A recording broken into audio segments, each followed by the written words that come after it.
નમસ્કાર. ઓમ શાંતિ હેલ્થ સેન્ટરમાં પરિવારના સદસ્યની જેમ સેવા આપવામાં આવે છે. દરરોજ અમારે ત્યાં 50 થી 60 પેશન્ટ આવે છે અને રોજ ભીડ હોય છે. એટલે તમારે કોઈ એપોઇન્ટમેન્ટ લખાવી હોય તો વોટ્સઅપમાં મેસેજ કરવાનો છે, ફોન નથી કરવાનો. હવે આજનો મુખ્ય ટોપિક છે સફળતા કેવી રીતે મળે.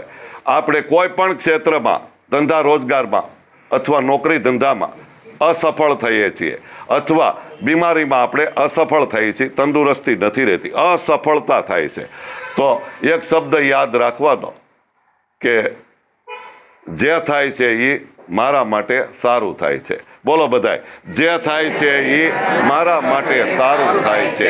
જે થાય છે એ મારા માટે સારું થાય છે. પછી બીજો શબ્દ છે કે મને કોઈ પણ જાતનું દુઃખ આવે ત્યાર પછી સુખ આવે. તકલીફ વગરની તરક્કી ન થાય. બોલો, તકલીફ વગરની તરક્કી ન થાય. તકલીફ વગરની તરક્કી ન થાય. દુઃખ ન આવે તો સુખ કોઈ દી ન આવે. બોલો, દુઃખ ન આવે તો સુખ કોઈ દી ન આવે. ચાલો હવે એક શબ્દ બોલવાનો છે બધાએ. સફળતા મારો જન્મસિદ્ધ અધિકાર છે. બોલો, સફળતા મારો જન્મસિદ્ધ અધિકાર છે. સફળતા મારો જન્મસિદ્ધ અધિકાર છે. સફળતા મારો જન્મસિદ્ધ અધિકાર છે. તમે કોઈ પણ ક્ષેત્રની અંદર તમે નારાજ થઈ જાઓ છો, સફળતા નથી મળતી. હિંમત રાખવાની.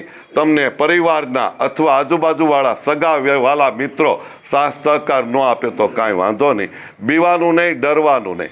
તમારી સાથે 1000 હાથવાળો ભગવાન બેઠો છે અને એનો તમે સાથ પકડી લો, એની મદદ પકડો એટલે તરત જ તમને ગમે ત્યાંથી ગમે એમ કરીને એ સફળ કરશે. અને ભગવાનનો સહારો લેવાનો છે. કોઈ પણ વ્યક્તિનો સહારો હમણાં છોડી દો. એક ભગવાનનો સહારો છે. એ સહારો કોઈ દિવસ ભગવાન દગો ન દે. એટલે તમે ભગવાનનો સહારો લેશો ને તો કોઈના માધ્યમથી તમને સપોર્ટ કરશે અને તમને સફળતા અવશ્ય મળશે. આવું કરાય કે ન કરાય? ખૂબ ખૂબ ધન્યવાદ. ખૂબ ખૂબ ધન્યવાદ.